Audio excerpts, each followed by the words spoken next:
we're 5 minutes late. What the fuck? What do you mean? I started the countdown 5 minutes. Anyways, Oh, welcome back, everyone. Arguing over what time we So started. Rick was 5 minutes late. Thank you. No, I started the countdown at exactly 9 o'clock. All right. Dude, I've done that like 7 different times. Anyways, welcome back to the DJ Life podcast. As month, always, 1 month hiatus, and we are back. Thank you. Was it really 1 month? I think so. That's the 13th. It was It's been. We did the week before collective. That was that. Yep, it's been a month then. Anyways, Anyways. we're back with the DJ Life podcast. We have Erik Massengale, aka the dude with glasses. Are those new glasses? They are. They're Burberry, actually. They're Ooh. my first pair of designer sunglasses, or not sunglasses, but glasses ever. And I can't believe I've been cheaping out this whole time because I wear them every day. It was worth the extra dollars, every sense of the word. Anyway, yeah, we're back with. Oh, look, there we go, low stacks. Yeah, we got the audio coming in. Anyways, today we have DJ Low Stacks, aka Logan Smith, with us on the DJ Life podcast, all the way from that state up north. Where are you from again? Michigan. What is Michigan? I've heard of that before. The team that kicked our asses. Here. The state. I was getting the YouTube fired up so I could see the comments. Yeah, I'm opening the YouTube on my phone too. The newly That's what I was doing married. Too. Newly officially married. I know, and he had like superstar DJs. I What know, is with right? you? Dude, you guys are. You had Nate Nelson. So I won't say, but I know some other people that are doing similar things. But me, that's true. I'm fucking just like I'm pulling the staff. I'm like, y'all are DJing my wedding for free because you're gonna be there anyways. Like, how was it? Tell us about your wedding. Yeah, how was the whole thing? Well, let's put it this way. So I had one of my cousins, his girlfriend was there. She's never been to a wedding in her life. The next morning at breakfast, my aunt asked her, "Hey, Haley, what'd you think of the wedding?" And she says, "It was epic." Epic. I mean, this is the first wedding this girl's ever been to, so I feel like I feel so bad because like no wedding she ever goes to is going to be the same. Right. You can't go to a DJ's wedding, especially one that like flies in the big guns, you know? like my wedding is not going to be epic like yours. It'll be fun for sure, but it's not going to be like that, you know? Yeah. And my group of friends, like we rage. So it was great. Like there was not one single slow song played. I came in with a CO2 cannon strapped to my back. I like a slow song. I like a slow song here and there. Did you play some It adds line some dances? dynamic. Well, here's the thing, though. There really wasn't an opportunity to play a slow song because there was just people going crazy for 3 hours. So I don't know. I don't blame him for not playing the slow song. He said he didn't get a request for one either. So if he would have got a request and he would have been like, "Hey, Logan, can I play a slow song?" I'd be like, "Yes, you can play a slow song." Did you do any creative, unique things that you think that don't happen at weddings, other than a CO2 can strapped to your back? So, yes, a couple things. So, ceremony-wise, Nate does this really cool thing with the vows where he does like questions from the song 21 Questions. So that's kind of cool. Shayna iced me literally I as would soon be as so she got to fucking pissed. as soon as she got to the front of the aisle, she like acts like she's gonna hand me her bouquet, and I'm thinking, why are you handing me your bouquet? And then a freaking Smirnoff slides out from behind the bouquet, and I'm like, oh, she got me. So literally, very start of the ceremony, I had to drink a Smirnoff Ice.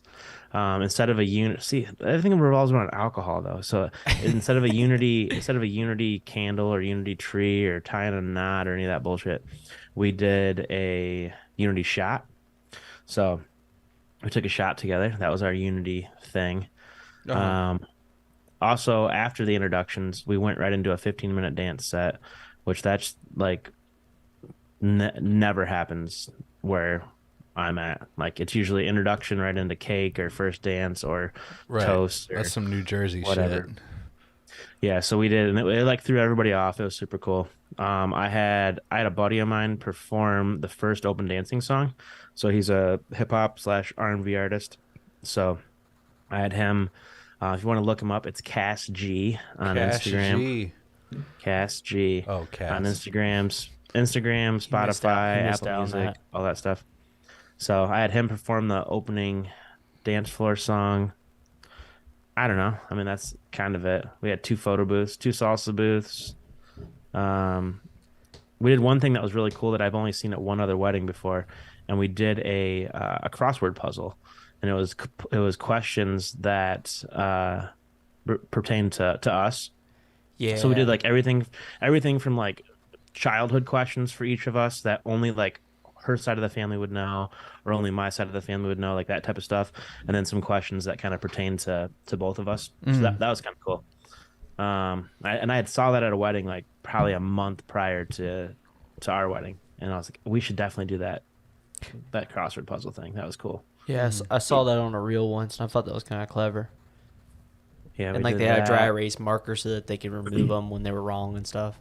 Yeah, so I actually bought a excuse me. So I bought a dry erase board, and we tried to cut the stuff out with like the silhouette, but the stickers wouldn't stick to the dry erase board. So we ended up going to just like the FedEx store or whatever, and having them printed on like foam. It was like this Yeah. foam board type stuff. Cool. Yeah, it worked though. Someone said, or Brian, my friend Brian said, the wife made me dump sand in a bottle for some reason. Those little like ceremonies within the ceremony, Unity. cool, I guess. But like, Yeah. so I was at my future cousin's wedding, so future wife's cousin, whatever. And they like had this like bags of fertilizer on everyone's seat when you sat down for the ceremony. You mean And then rice? No, it was a bag of fertilizer or like dirt or some shit like that. And Okay. fucking whatever. And during the ceremony, there's like a tree, and you had to like walk up in order and like dump the thing. It took so goddamn long, dude. I was literally like, oh my god, this is fucking. Wait, did you do a ring warming ceremony where they pass the ring around to all, and we can't continue the ceremony until the ring gets all the way? I've done this at 2 weddings now. It takes forever. I've But- seen it. I've had it happen to me once, but only once. Oh, one thing that we did that's kind of cool, and actually we found this on TikTok or Instagram or something. But when Nate announced that it was a unplugged ceremony or whatever, he asked everybody to get it out of their system, pull their phones out, take a selfie of themselves, and text it to either me or Shayna. So I want to make a reel of it, but I have like pictures of just about everybody That's from cool. the ceremony, selfies. So that's kind of cool. That is cool. Nice. How was Nate?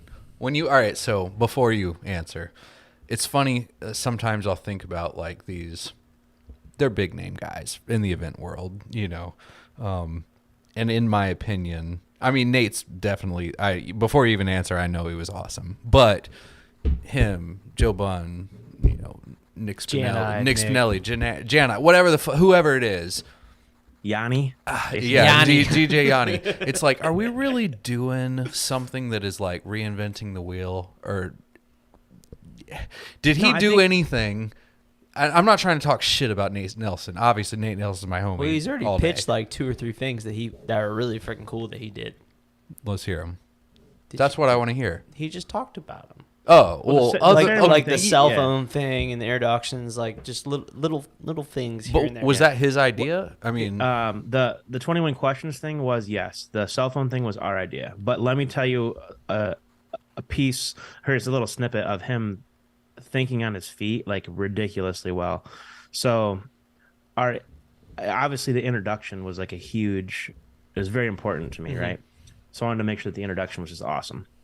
So I had like the CO2 cannon. We had 2 separate songs. So like a wedding was the party song? came in. So wedding party came into Grove Street party. uh-huh. So hey, it's a party, Yep. it's a party, it's a party. Yeah. So wedding party comes into that, and then I made a custom edit of Pursuit of Happiness that starts out with "I'll be on the pursuit of happiness." Like it basically starts out at that verse, but then it has the same drop as the original. So I just swapped the 2 verses. Uh-huh.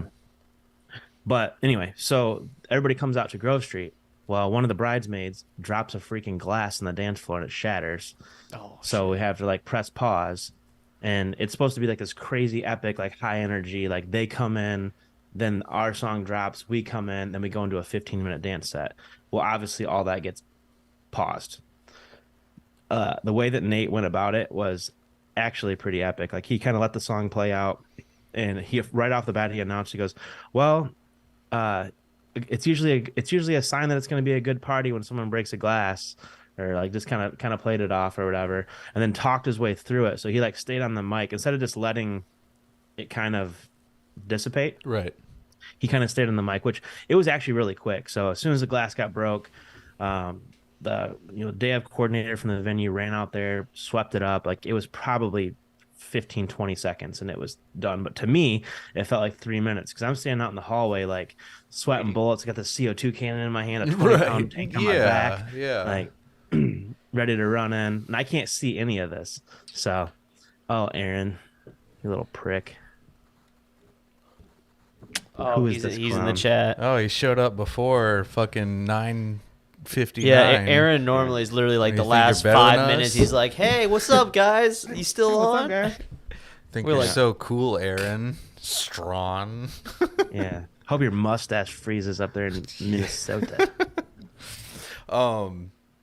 Oh, that's fucking awesome, though, man. I hope that mine is even a quarter of that, honestly, because my fiance has taken the whole thing into her own hands. I've opted out of most of the decision making and planning. I will be making a custom edit for literally every single the special song will be a custom edit no matter what. There's just no chance that I won't.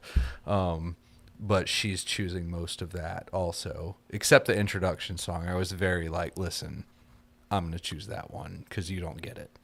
Like, you know, you're going to choose one of those like a 24K Magics, like the mediocre songs that, yeah, song that's not even. I already know her. I mean, obviously, I know her. She would choose like all the small things. Yeah, probably. Which is not that really would probably high. Choose what she chooses, which is good fine. song, but not high energy to run into. I want like a fucking like a Dr. Dre song with just like so much of the F word all of a sudden, just Ring, like ding, punching you in the dong. fucking face. Ring, ding, ding, Yeah, ding, yeah. I want what like N-word with a gun. That's what I Yeah. want. You know, like I don't know if you know that song. I low-key want to get like every aspect of the venue involved in terms of lighting, so that like introductions is like all the lights go out, and then just like the bass of the system is just so loud that it's like boom, boom, boom.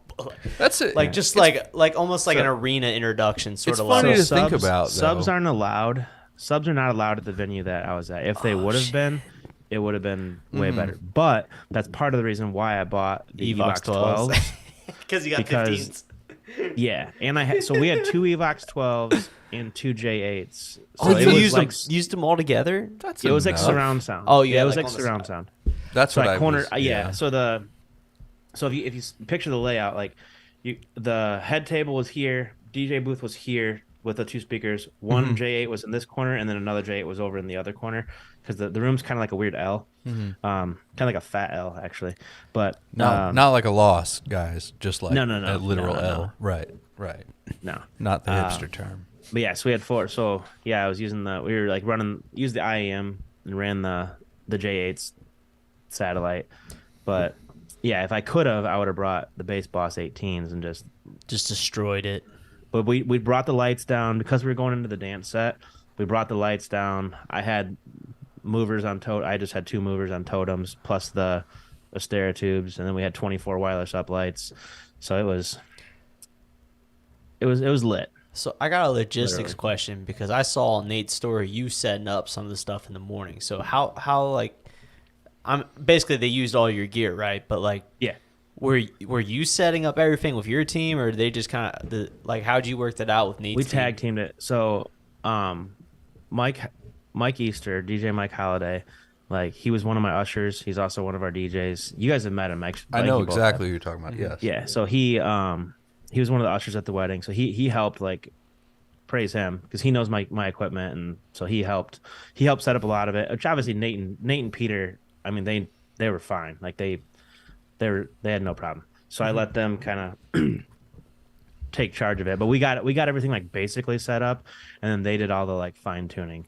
like making sure the movers were, positioned correctly, as far as the shows went and like all that stuff. So that all went fine. And then I already had, we used just white for the uplighted color, so that was just already pre-programmed. And well, we tried to use Show Express. We ended up using Sound Switch. So I had my laptop running Sound Switch in just their whatever they're called, the pre-done shows, which was fine. I mean, it worked fine. Mm-hmm. Peter had the Asteras. He was controlling those off the iPad, so he was running here's one thing that I think was like next level about this is he was constantly on the iPad controlling the Asteras and controlling the touch mix. So like if the dance floor died down, he'd pull the volume down.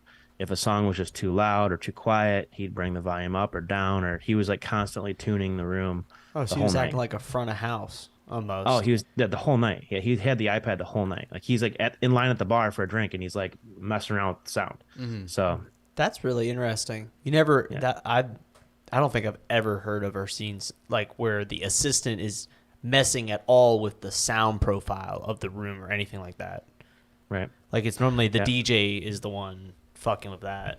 Yeah. Well, I think Nate was behind the speakers. Peter's in front of it, hearing it. If it got down, like I think if I can remember correctly, I mean, obviously I was a little inebriated, but I don't recall there ever being less than like 15, 20 people on the dance floor. So, and the dance floor wasn't very big, but like in those moments, you pull the sound down a little bit, whatever, just kind of tune it to what's going on. And just like controlling the Asteras, like every time a song would drop, boom, strobes. Like just he was on it. Like that was, and I've never been able to do that. Like if I know a drop's coming, like I'll just reach up to the iPad and hit strobe or whatever. Yeah. But yeah, that was definitely a little bit eye opening of like how nice it would be to have somebody that could just do that for me all the time. Mm-hmm. Mm-hmm. Cool. Did you dance the whole time, or like did you get back behind the decks, or really? I DJ'd 3 songs. That's all I did because I said I'm not gonna DJ. One of my other guys got on that is pretty good at scratching, so he got on and like did like a quick like little 1 minute routine, and afterwards Nate was like, I need to work on my scratching. But other than that, no, I got on and I dropped like 3 songs back to back.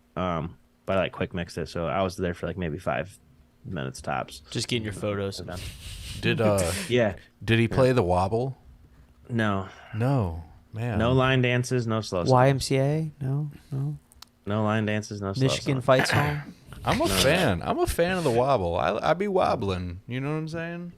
I can see you just like. I mean, you know what I'm saying? Yeah. That's like the weekend at Bernie's. Move, I was about to say moving like Bernie or whatever.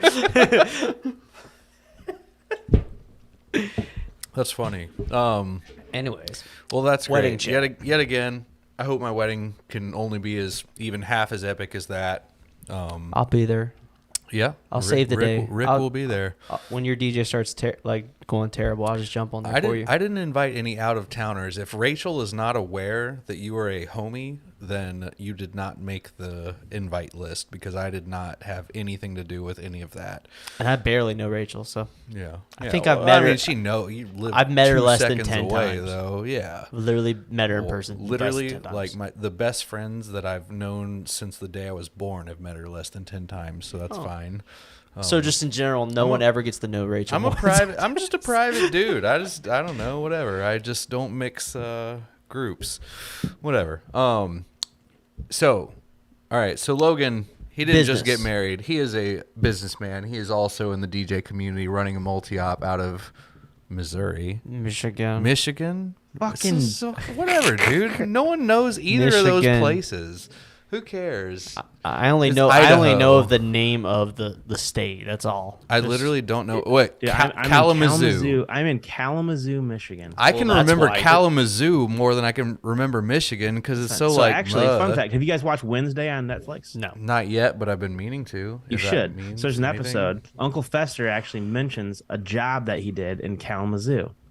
So Fun fact. You were like Fun so fact. proud when you heard that. You're I like, was like, "Oh, Kalamazoo! He I actually he said remember it you twice. posting that. You posted some shit about that. I did. Um, Yeah, he said it twice. I was like, oh, Kalamazoo. So tell us about your business. I was about How to did say. you get into DJing first? yeah. So it all started a long time ago. Yes. Long time ago. So actually, When your what mom happened and your was, dad. yeah, my mom and my dad, they bumped. They were The bumping, birds and the bees. grinding, Right. bumping and grinding. to another DJ song, and then I yeah. popped up. Specifically, Shit, it was probably ACD. Discovery Channel. So, I've always been into music. So I was like the car stereo guy. I got kicked out of school in middle school when CD burners first came out. I was burning CDs for people and selling them out of my locker. Had like the fancy jewel cases. I'd write all the tracks on the front of the CD, selling them for $5 out of my locker, like illegal as fuck. So I was doing that, and then graduated high school, whatever. I was always into car stereos, music, that type of stuff. A buddy of mine actually wanted to get into DJing. A friend of his was buying a bar, so he was like, "Hey man, like I could use some help, like researching equipment." Like I was kind of the computer savvy, person. So we start researching equipment. One thing leads to another. He starts buying DJ equipment, starts DJing at this bar. So then I start buying DJ equipment. Next thing you know, I've got it set up in my mom's basement. He's DJing at this bar. We're kind of tag teaming it on the weekends, kind of thing. Very self-taught. I mean, back then, like DJ Angelo had some like crazy scratch videos and stuff like that on YouTube, but there really wasn't much content as far as the basics go. How did what material did you end up using to be Forums self-taught? on Serato's website was huge. Like watching, like reading the forums and like that type of stuff. I remember doing tons of that, like digging through that stuff. And then like DMC videos, like watching the recaps on those. That's complicated shit to teach you how to DJ to begin with. Yeah, but that's all there really was. I mean, there wasn't the bars, the Ricks, the Me's, the How old are you? Woo Pigs, they're like the guys out there showing you how to do stuff, but they didn't exist, How old So- are you? I was 20, You were 20 at the time. How old are you now? 35. Okay. Yeah. So that all happened, and my buddy ended up getting a DJ gig at a different bar. So when he got that gig at the other bar, he kind of passed me the bar that we had started together.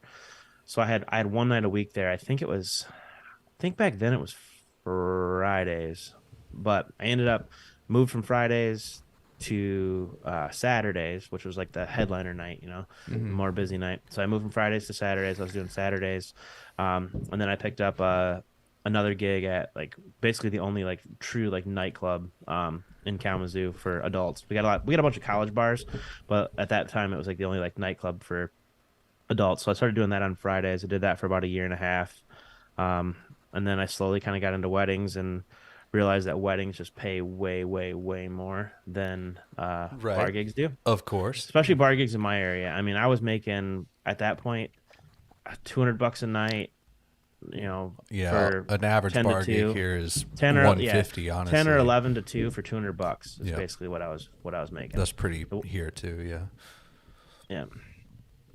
Yeah. So I just transitioned that into weddings, and then the first wedding that I ever did was for a buddy of mine. He kept asking me, and I was just telling him, no, not a chance. I'm not DJing a wedding. It's not going to happen. I think I was like 22 at that point. About 3 weeks out from his wedding, he tells me he still doesn't have a wedding DJ. So I Put you kind on of the spot. at that point. At that point, I was like, bro, all right, whatever. I guess I'll do it. So I did it.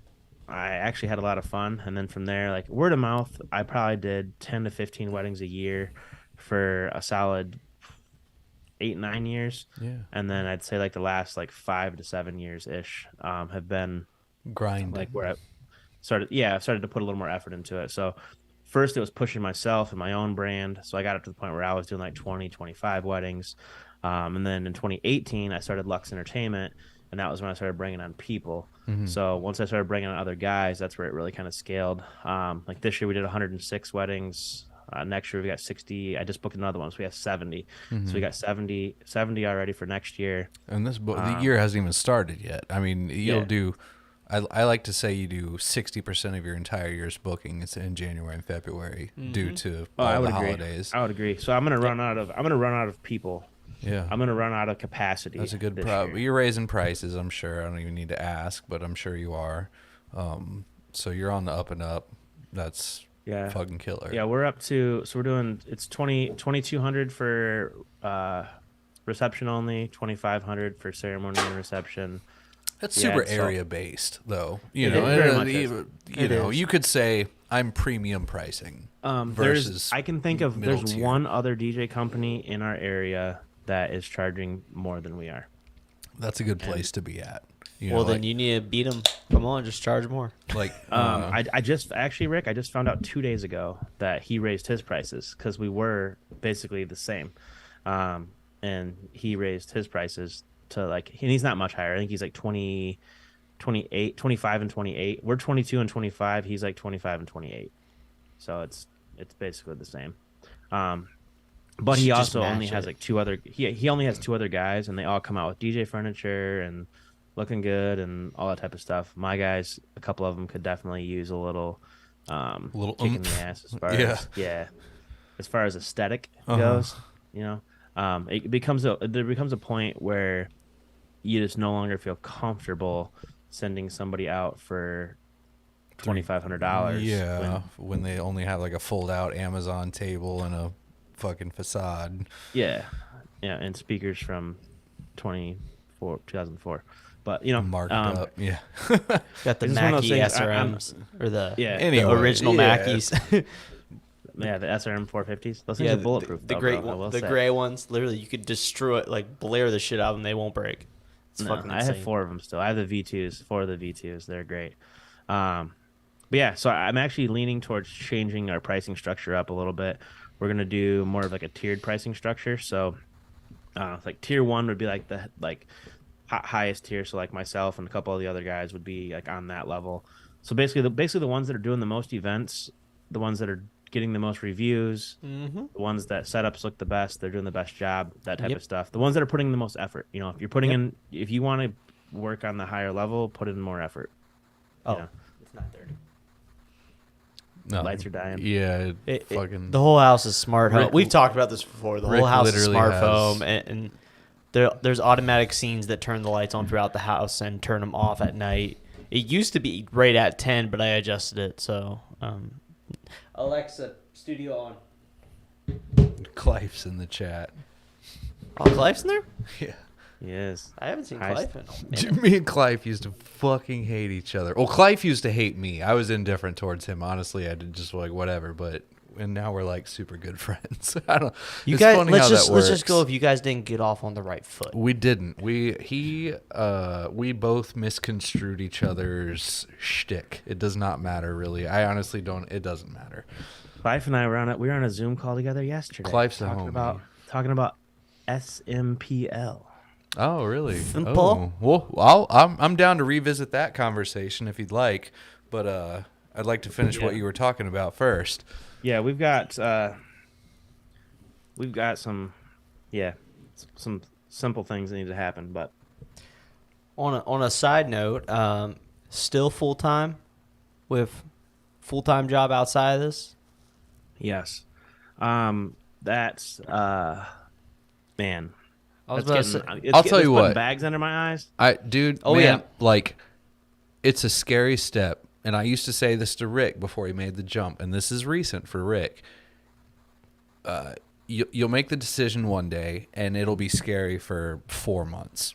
And then all of a sudden, 2 weeks. I mean, exactly. 2 That's my weeks. point. 2 weeks. That's my point. I used to say half a year, but it immediately, because of the time extra you have in your hands to invest in your DJ business, it accumulates the income immediately. And luckily for Rick, it's 2 weeks. It could be 6 months, but even 6 months is so worth it.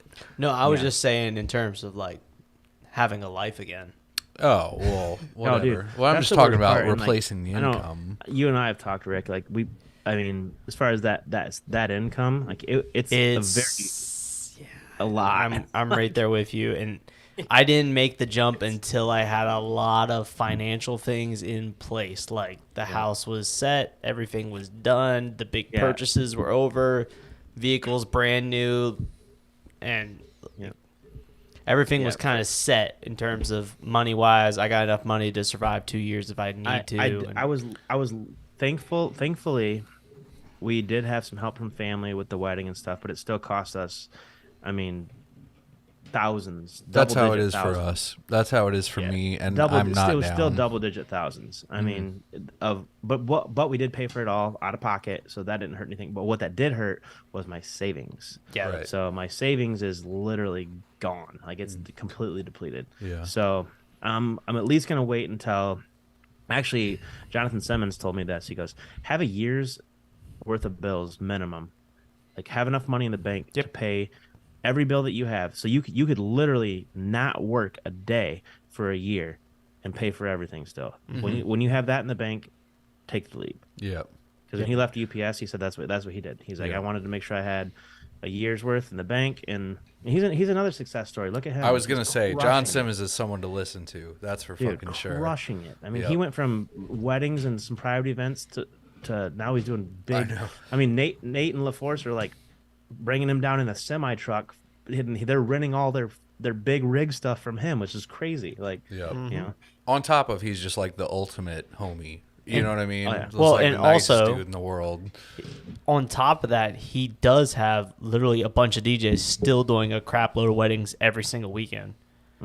It's not like he just kind of like added a secondary business to the whole entire company and put a lot of people in positions to run it, which is that's how you grow. Yeah, I mean it's definitely. I mean it's gonna happen. You know, and part of it too, like not a lot of people can say this, but I genuinely love my day job. Like I sell food to restaurants, if anybody's wondering. So my day job, I sell food to restaurants. So it's sales, it's outside sales. I'm in and out of kitchens every day, talking to restaurant owners, chefs. I'm eating food, if you drinking like it, craft beer, like if you like it, it's a lot I don't like even DJing. see the point of leaving because, like, if you look at like, I do the automation as another full-time, I guess, job, but that's not a DJ company. You know what I mean? Yes, it's like in the world, but that just is luck of the draw. I don't plan on leaving that because I get off on it. You know what I mean? I love doing it. So it's the same shit, whether it's in in the industry or not, it doesn't matter. So maybe don't. You know what I mean? Like if you can handle both. If you can handle both from a time perspective, that's the biggest thing. If you feel at the job that you're wasting your time doing it compared to what you could be doing with your time in your other business aspects or starting other business ventures, then it's probably time to leave. But like if you enjoy your time that you're spending doing it and you don't feel like you're wasting your time, because like in engineering, I felt like I was wasting my time at my last job. I literally sat there and all I could think, I literally felt like all I was there for a paycheck and all I could think about was my actual business. I really didn't give a shit about the engineering I was doing. I enjoyed it. I was good at it. I just didn't give a shit about it. Yeah. So mine's a little bit different because it's outside sales. You know, I've developed. Granted, you know, it's still sales. It sucks, but you know, I love sales. Everyone loves sales. Come on. What are you talking about? Hold I've on. developed relationships with a lot of my chefs and restaurant owners and that type of stuff. And when you do that, like it's like you get hookups. Like a restaurant in town that I sell to that does not do reservations. We got a reservation for 6 this Friday. They don't do reservations though. I got a reservation. So just like those little perks are super nice. Or show up and hey, they feed me lunch or whatever. We go to dinner and they bring us a bottle of wine or that type of stuff. Like happens all the time. The biggest job I literally ever held for myself away from something I started myself was I was like a host at a barbecue restaurant. Like I literally am just incapable of following direction. For some reason, it's as soon as you give me direction, I'm like, yeah, we'll see about that. And like that has played out through my entire life. I'm good at it if I'm the one calling the shots. Beyond that, if they give you a task without direction and your goal is to do this, figure out how to do it. I don't know. Or at least whatever. Maybe no. I'm just pass next subject. But anyways, so you and Clive were on a Simple Zoom call. about SMPL, simple. Yeah. What's the deal with Sound. removing the I not just the eye, but that's like a thing now. It's like all the EDM DJs I see are like underground DJ. Like there's no like fucking U's or I's or whatever. It's You know what I'm ju- talking about? it's Like lit- removing the fucking literally for the exact reason of you bringing up this conversation. It makes people talk about it. whatever. Anyway, so It makes you Simple. remember it. What were you guys The talking about? IOUs. Yeah, no, we were talking about Simple. So he's on Tav A or Tav or whatever the hell you call it. So Yeah. there's Honeybook that like Rick uses Honeybook. I was on Dubsadu for 3 years. Do I? I don't know. We'll see. We'll find out. But Honeybook's a piece of Yes, we do. fucking garbage bullshit. For all my listeners out there, just so you so know, here's the don't reason. click For anybody Rick's using affiliate something link. That's not a direct. You buy may me a have good figured out cup a way of to do coffee with that. Honeybook. You can have a white Maybe you claw. figured Honeybook out, but for me, I was on Dubsadu and I could not. Once I became a multi-app, it was great as a single app. Mm-hmm. Great. The automation was great. Everything about it was the proposal process, like all that shit was amazing. I loved it. But when I became a multi-app and I'm renting out 3 photo booths a weekend and I've got 5 DJs going out and I've got 3 sets of uplighting and like all these other things happening, I started double booking things and screwing stuff up and just We've been making there. myself a fool. Mm-hmm. So that was when I decided I'm going to start looking into something different. And I'm not even kidding. Like it might have been like that direct week. Brian was on, I think it was a Vault podcast or not podcast, but whatever. It's stream like thing. weekday thing. Yeah. Yeah. Brian was on there talking about Simple, and I'm like, it's kind of interesting. And I'm not about like taking the path that everybody else takes, right? I want to do something different. So trying that out over DJ EP, like that was the main reason, just because I just wanted to try something different. I'd heard so many complaints about DJ EP and how it's dated and yada yada yada. I'd never used it. I'd honestly never even seen it. First time I ever saw it was when Erik showed me like 3 weeks ago. First time I'd ever seen like the inner workings of DJ EP. So I ended up signing up for Simple, transitioned over. So since March, I've been on it since March. But my Dubsadu membership ends, I buy it by the year. So it's up, December 31st. So I was on both this whole season, which kind of sucked. But basically just any client that I had already had back from March, any client that I already had on Dubsadu, I was on Dubsadu with, and then anything new that came in, I was using Simple. But just the amount of change, it's like Simple doesn't look anything like it did in March, which is crazy to me. So I think it's just awesome. That's just proof of how quickly they are to change and upgrade and adapt, and like they're literally taking everybody's input. It doesn't matter who you are. Like if you want something changed, like they'll customize your specific account just for you or whatever. Like I have Erik's automation, so I'm using that, and there's been little things that I've wanted changed about that. So Andrew's helped with the coding and like made it customized to me and all that type of stuff. So it's been a game changer. Like I hate using that term game changer because I feel like it's tossed around way too much, but for me it really has been. So especially as a multi-app, I love the fact that I can't double book people for events. Right. That's the biggest thing. Like if they're already booked, I can't click their name twice. It doesn't let me. So it's like it's foolproof. Same thing with photo booths and uplighting and all that type of stuff. So that's really been nice for me. And then I had some automation that I'd done myself, but it's definitely not to the level. Which Erik, you and I haven't talked about this again. Now that I've actually used it and it's been a played couple with weeks it, at this point. So and I've actually had a time to dive into it and customize all your emails and all that stuff. Yeah, I've done basically made it my own. that's what you should do. That's what I tell people to do. No, you just leave them where they are with Dow Oaks, and I get them close enough. I mean, Erik's I get them. email signature still in there. And it's just like, and if this is too expensive, hit up Dow Oak Events instead. I just make sure that's at the bottom of every email. Flying people out of Colorado. That's my and trick. shit. I just steal everyone's leads. I actually had a guy accuse me of that one time that had bought my automation. He's like, I just don't understand how you're expanding in my area. It's like, bitch, Like, I'll expand into fucking everyone's area. Fuck you. Like, Let me guess, he was. I don't know who you are. He was probably in Georgia. It doesn't matter. Back when I won't you call him posted out, posted that like screenshot of you being the top search result when you typed in Georgia DJ or something like I was that. number 1 for Atlanta DJ. Atlanta DJ. Atlanta wedding DJ. We don't even work in Atlanta. Anyways, okay, back to Logan. Yes. Simple. It's game changer. No, like you said, the reason I was down to work with them to begin with was because they were so down to listen. You know, it was like, it could have been nothing. It didn't even matter. And they were like, what do we need? And I was like, shit, all right, well, here's a huge list of shit you need. And they truly made it happen, like, quickly also. And I was like, oh, okay. And then we took it a step further and a step further. And then they were like, will you build your program on here? And I was like, you're going to have to truly change this shit up. And that's why when we hopped on that Zoom, you were like, I don't even know what's going on because it's so different. I was like, well, we dragged them into what they need, you know, so. Yeah. Yeah, and I have a notepad over here of just every time I run into something that I don't like, I write it down.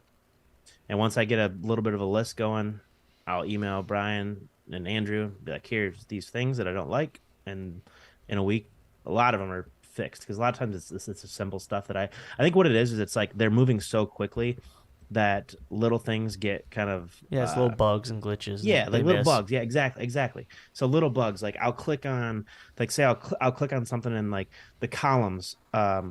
It'll have like everything, like the last one that I sent. When I'm talking about this, the last one that I sent to him was when I clicked on new leads. Right now, it doesn't have a column for when the lead came in. It has a column for the event date, but it doesn't have a column for when the lead came inquiry in. date.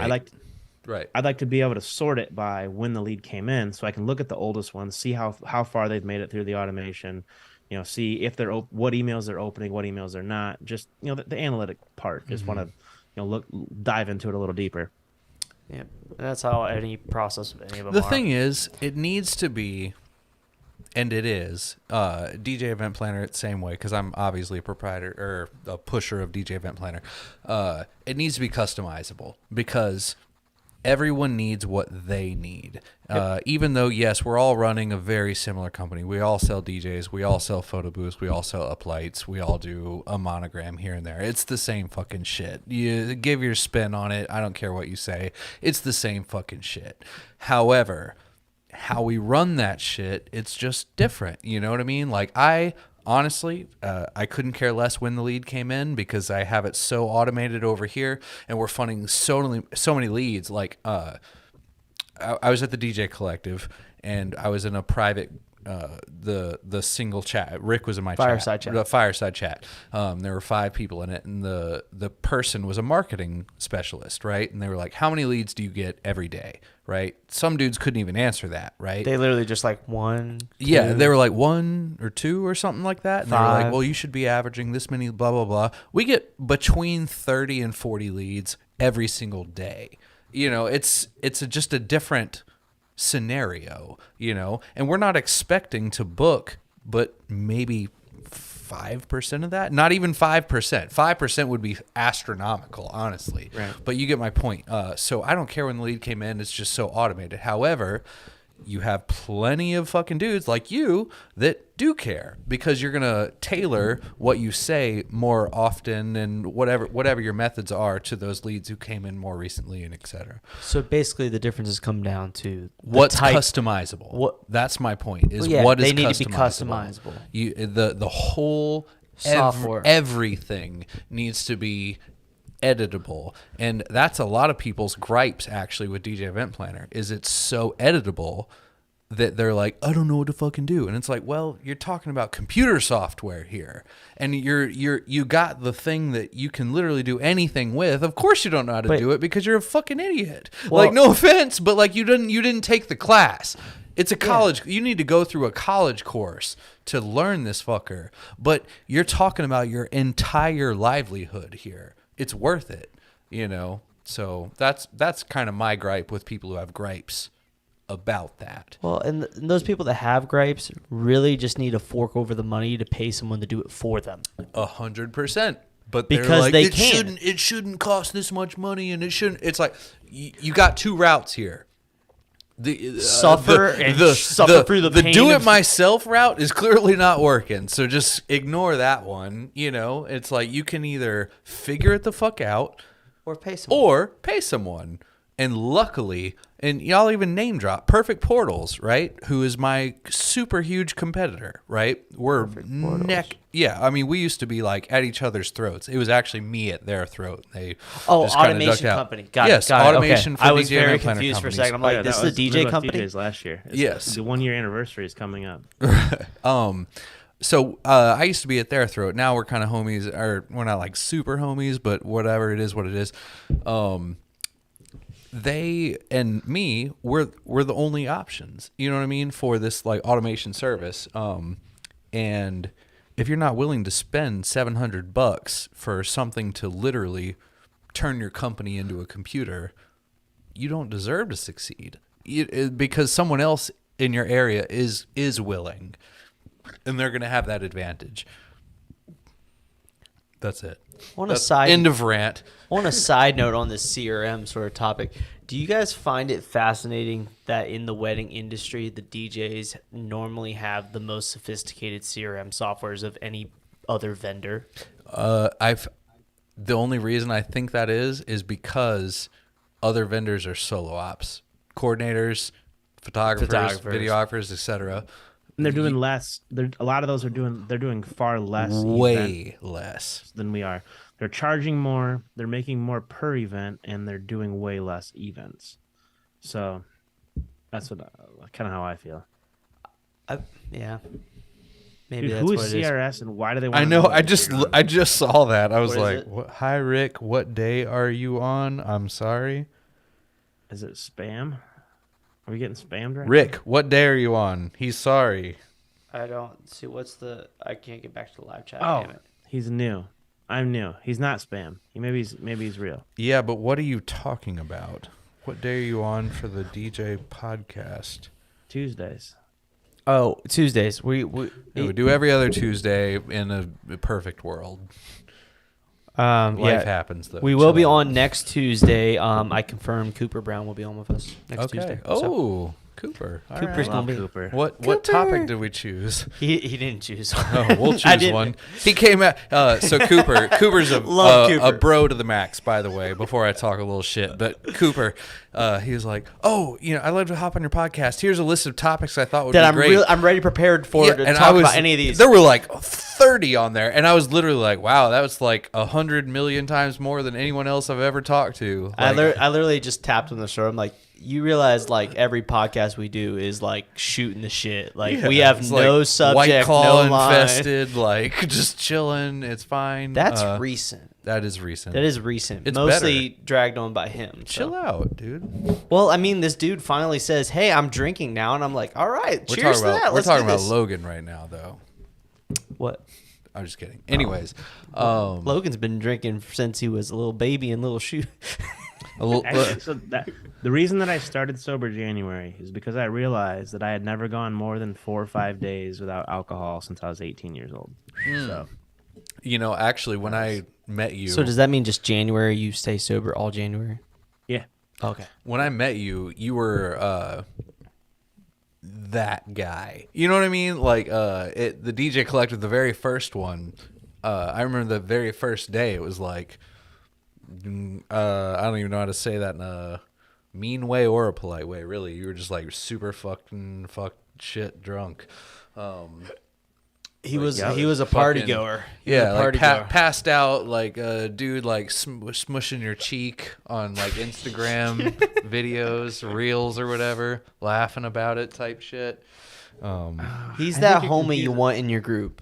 I think you're confusing me because I definitely didn't pass out in public. First Oh no, like not in he public. said, that's in your why room. I said Instagram in your videos room, of, absolutely. like people poking you.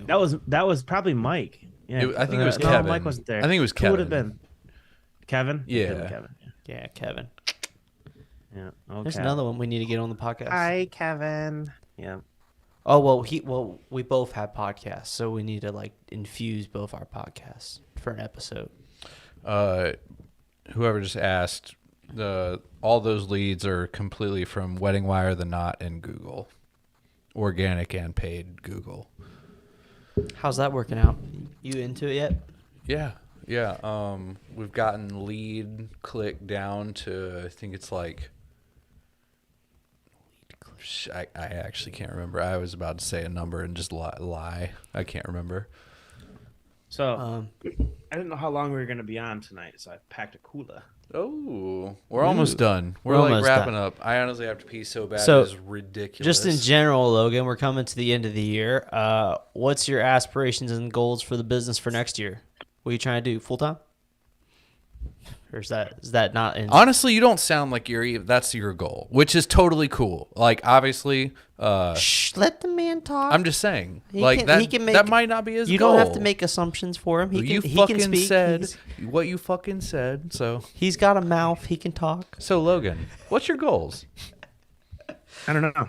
So we're actually in the debating process right now. So my new wife is actually she's taking a big career leap in starting her own property management company. Nice. So third-party property management, we're going to be managing like 300 and some doors here in Kalamazoo. So kind of a big deal.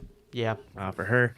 So that's going to be a big leap. And we're actually looking at renting an office space together because I want to keep growing. And as of right now, the garage is too full. I mean, with you. Like it's there's too much stuff out there. So in order for me to grow any larger, because I want to get into I want to take the leap into some bigger corporate stuff. Like I've had leads for it, but I just haven't been able. It's so discouraging to get leads for corporate events, and then like their requirements or what they need is above me. Right. I can't do that. I've been there. Yeah, we're talking video walls and wanting to do like the whole. They throw that and you're like, I can do 50% of that. Yeah, and I'd like to scale and be able to do more of that. So the office space will be nice. So it's a 3,000 square foot building. 1,500 square foot is warehouse space and 1,500 is office space. There's 4 offices, a conference room, a break room / kitchen kind of area, and then 1,500 square foot of warehouse. So we'd share the warehouse. I'd get one of the offices, and the warehouse space would be split between her maintenance people and me with the DJ stuff. So, if that happens, I mean we're pretty set on doing it. So, if we end up signing papers on that, that would probably be one of the things that would push me over the edge. Are you buying or leasing that? Leasing. So it's a 3-year lease. If you don't mind me asking, what's the cost per square foot on that? It starts at $2,500 a month, and at 3 years it's $3,000. Be right back. And yeah, so it's how many 50,000? It's 3,000. It's 3,000 square feet. 3,000. Yeah, it's damn. That's actually really fucking cheap. Yeah, it's 3,000 total. It's 4 offices, a conference room, a receptionist area. That's less than $1 per square foot. Damn, dude, bro. I've been looking in our area for warehouse space because we have literally like I think 20,000 feet of fucking Christmas lights out in the world, plus a shitload of reefs. So I need storage space because literally I can't fit in my garage. Once Christmas is over, we're gonna continue our conversation from the collective. I don't remember what it was, but okay. It's just about Christmas lights. Oh, okay, yeah. But I need to find storage space, and I was like, well, what if I just got a facility to store the Christmas light shit and run the DJ company, and it's like outrageous. They want literally like all the spaces. The cheapest I can find is like $10 per square foot. Wow, that's crazy. So it's so we should probably jump on this then. Yeah. So. I mean, that just might be market. I live in a very expanding big city. Like we have 1 million people here, and it's growing at an astronomical rate. And my fiance's dad works in commercial real estate, and he said, "Good luck." Yeah, it's not possible. Kalamazoo is 77,000 people. The the metro area is more than that, obviously, but like Kalamazoo proper is 77,000 people. But 40 minutes north of us is Grand Rapids, which is where we do a lot of our events, and that's like Oh I no, think you're 1 or 2 million. no, you're right on $10 a foot. Sorry, it's $10 a foot is the yearly figure. Gotcha. I just blanked on that. That's a yearly figure, not a monthly figure. So you're right on at $10 a square foot, but I can go get a storage unit for fucking like at $2 per square foot. Right. And if I don't need to run an office, I just need to store shit, and I'm just going to do that route because it's way cheaper. But yeah, that's for cool us being shit. able to double dip would be nice because she needs an office space. She has employees and leasing agents and a maintenance guy that needs a spot to do his maintenance stuff and all that. Mm-hmm. Cool stuff. So you're gonna try and onboard any more new DJs next year? You got an event total in mind you're trying to get the company to next year? Or? He said he's going to run out of dudes. I bet that's a never-ending process. It is. 200 is the goal, but this year I did 49 with a full-time job. 49. Props to you, man. Fuck that. 2 million. Props to you. That's fucking absurd. The most I ever did was 41 in 21. That's still just. And like, I literally was on the edge of tears. At the Yeah. end I of that didn't year. I didn't like DJing. No, I You didn't. can't. November 19th, so actually the weekend before the collective, or actually the weekend after the collective, was my last wedding.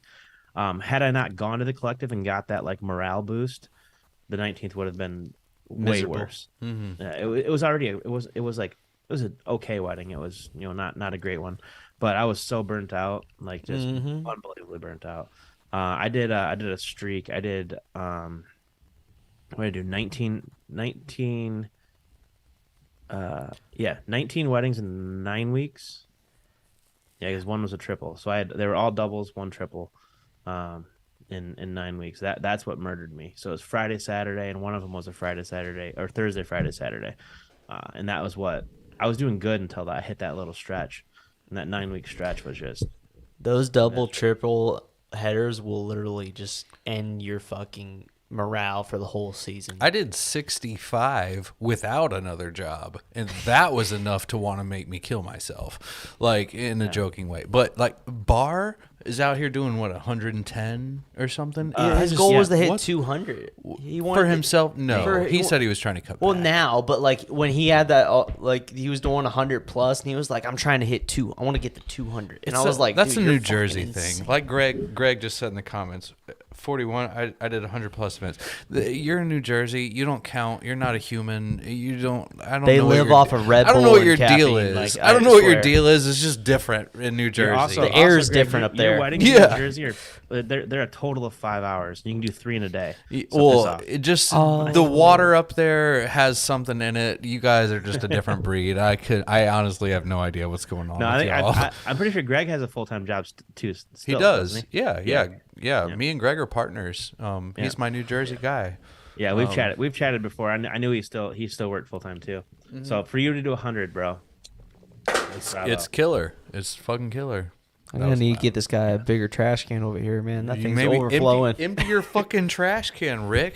You're the only one that uses it. Are you that? Well, I mean, the last podcast I was on, I peed in. So Oh, nice. I peed in the trash can. Yeah, that was the old. That's What Yeah, podcast was that?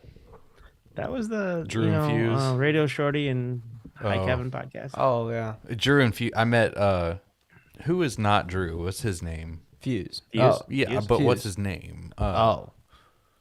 Fuck if I know. Fuse, whatever. So we were at DJ from Collective. Cincy. By the way, DJ Collective stepped it the fuck up this year. That was pretty cool. I was very But impressed. I forgot you were at 2019. yeah. I Yeah. totally forgot that. This is my fourth next year will be my fourth year. This is my third year. Okay. Um Oh no, I know. No, I'm bullshit. I know, totally no. knew that. You, Yeah. I no. You we just missed we last met year. there, I'm pretty Yeah, sure. you missed last year, right? No, I was in Arizona. I was in Arizona. Yeah, you were in Arizona. I remember you went. I gotta stop drinking so much. Yeah. Anyways, so I met Fuse and I was like, a big I didn't problem know with who those. he was. I've never listened to their podcast. I know that their podcast is very popular, but I just whatever. And I was like, hey, I'm Erik. Drew was introducing me. I was like, what's your name? And he's like, I'm Fuse for the Drew and Fuse. You know what I mean? And I was like, oh, you're that guy. I know exactly who you are. I just didn't know who you were. You know, I asked him, are you a DJ? You know, I didn't know what the fuck, but it's an interesting way to answer though. I made that up. That was a lie. I was just talking out of my ass. I can't remember exactly how the conversation Okay, so went. it wasn't like I'm an sorry. arrogant, like, no, you don't know no, who I am. No, not at all. That was completely. I was about to say, that doesn't sound like Fuse. I didn't mean to say it like that. He's a very humble guy. Yeah, no, he was cool. It was just funny because Drew was introducing me. I feel like I should have known because he was like, this is whatever his name is. I low-key want to run into that DJ that thinks that he's so popular that like he's just like, you don't know who I am. There's a lot of those.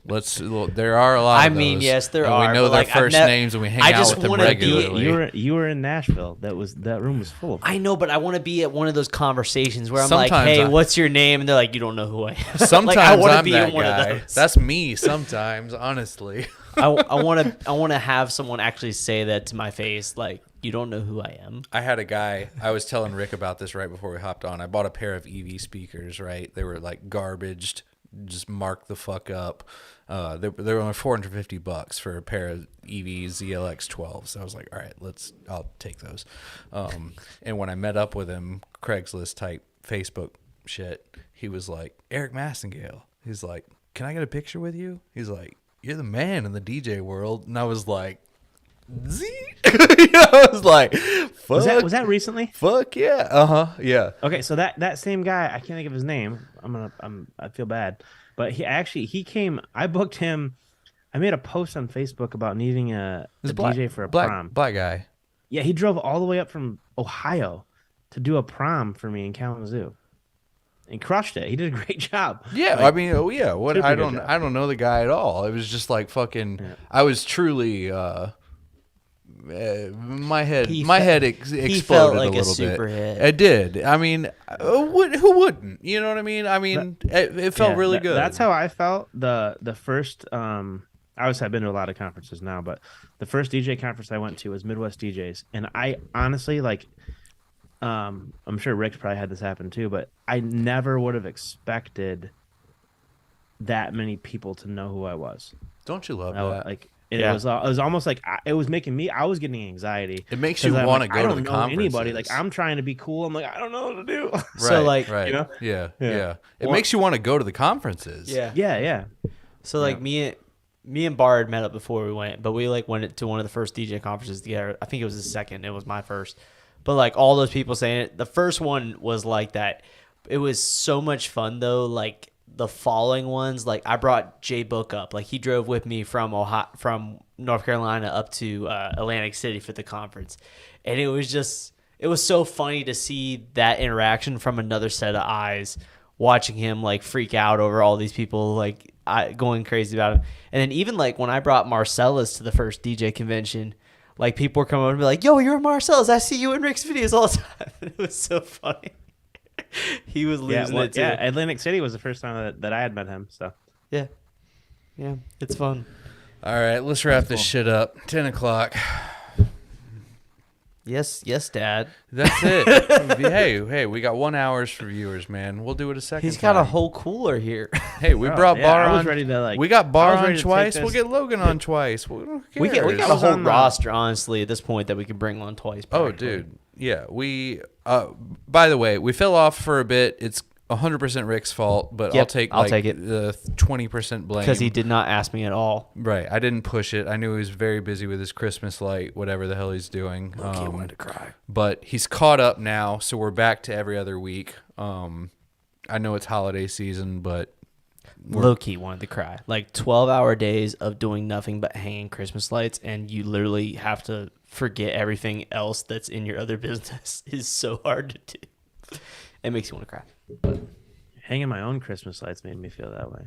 It was also a big financial cry too, because like, I mean, the startup cost is fucking outrageous. Brian's in the chat. You missed half the podcast. It was about you, my dog. No, he commented earlier. He Did commented. He was here earlier.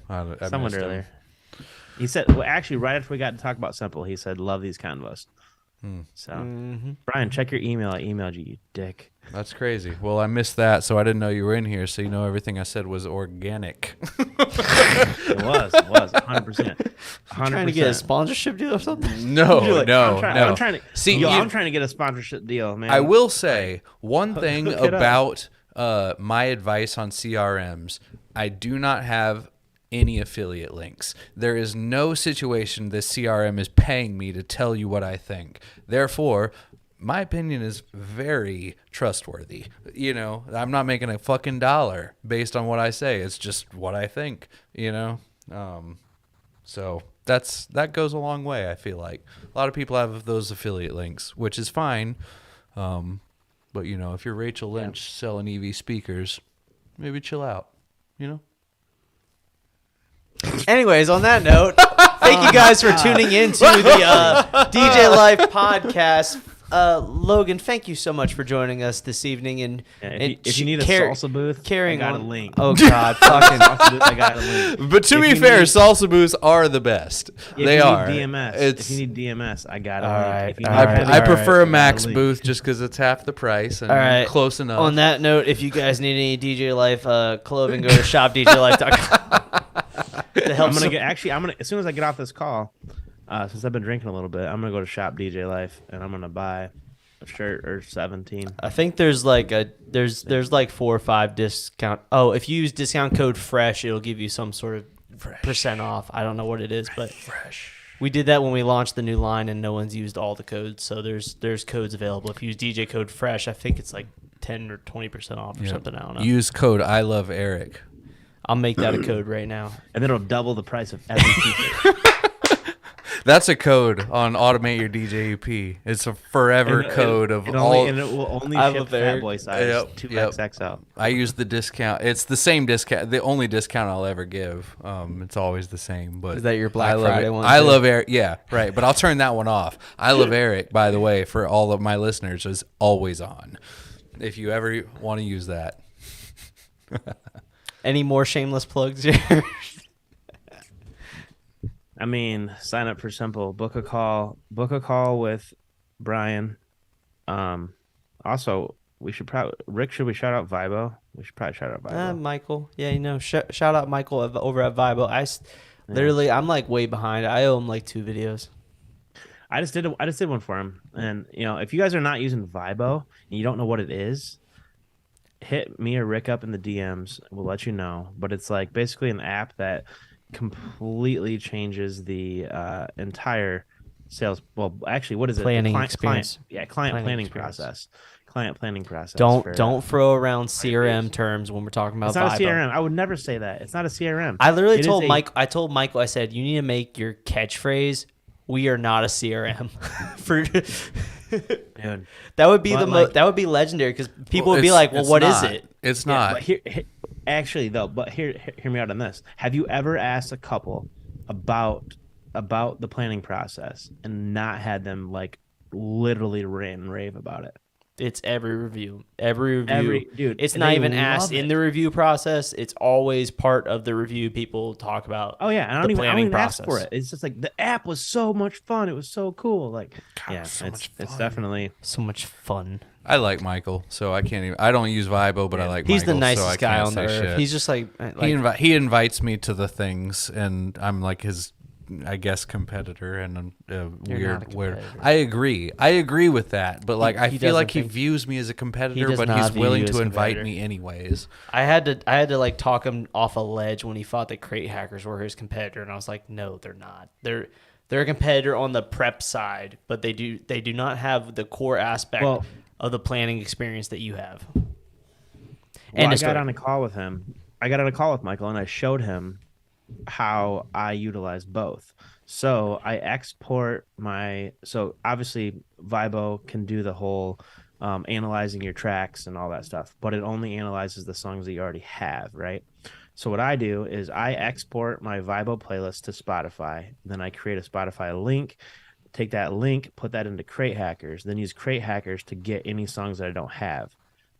So I have Crate Hackers linked to all the Yeah, the software or the like direct music and all that. All the record pools. Yeah, I have Crate Hackers linked to all the record pools, so that I can go through and download all the songs that I'm missing. Then I export that into Serato. So I literally use both. And so you just don't take the YouTube video and go to like YouTube MP3 Ripper and just call it quits. actually, I'm a fan of YouTube Ripper. so I'm gonna tell you a little secret.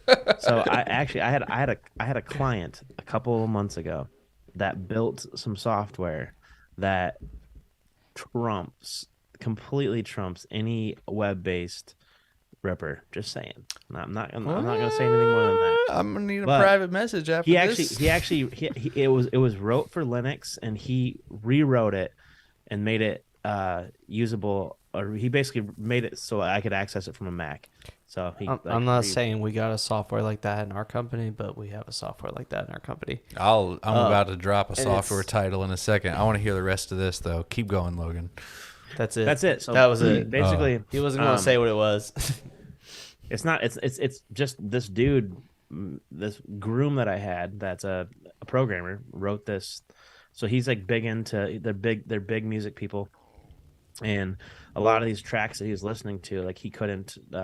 Obviously, these people are posting them on YouTube or wherever, and he can't access the MP3. So those rippers suck most of the time, and comes out corrupt or whatever. So he wrote his own program. I bought a program. It's called Note Burner.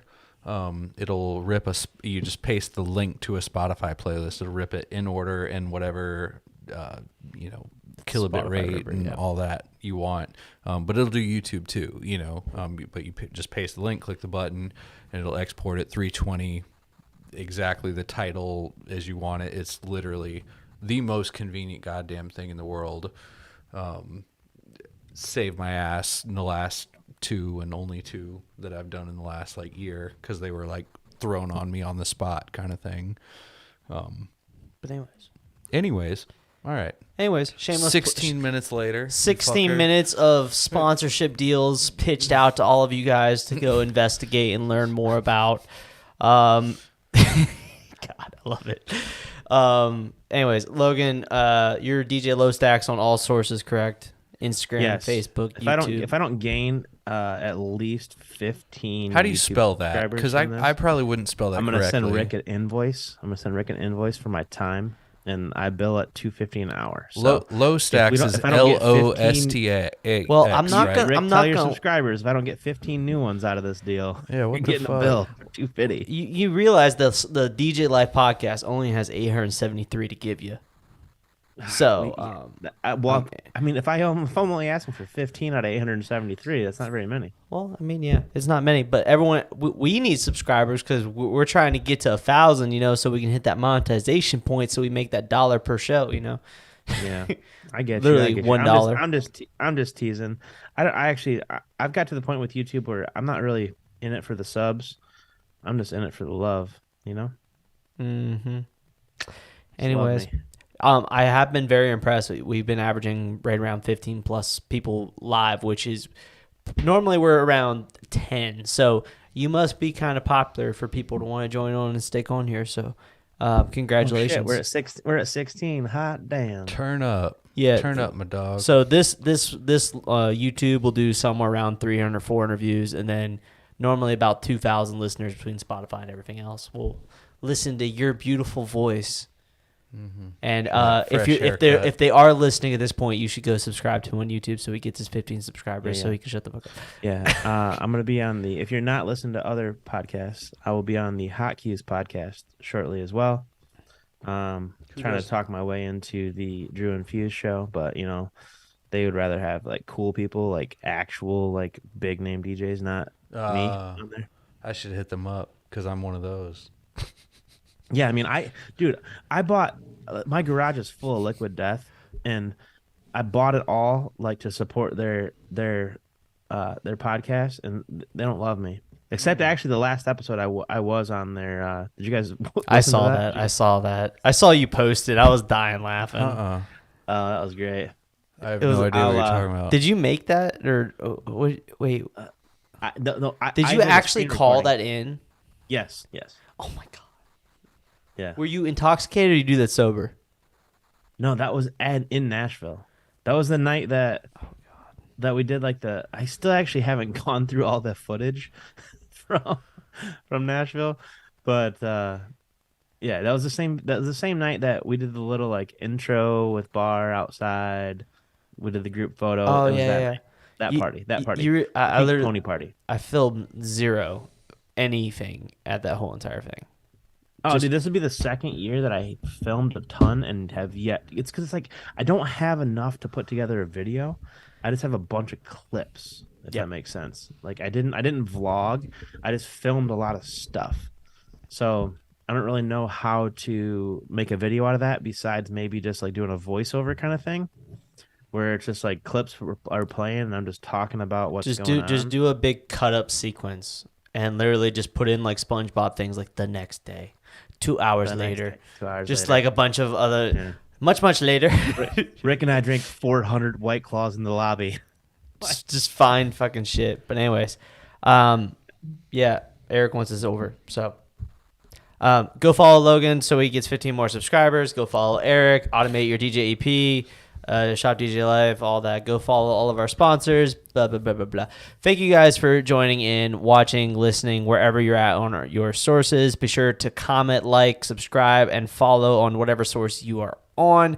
And we'll see you guys next Tuesday, literally next Tuesday. And then we're taking a Christmas break and a New Year's break, and we'll be back in 2 weeks after that for another podcast with another guest to be announced at that time. But anyways, see you guys on the next one. Thank you guys so much, and peace out. See you guys. Goodbye. Goodbye. Goodbye.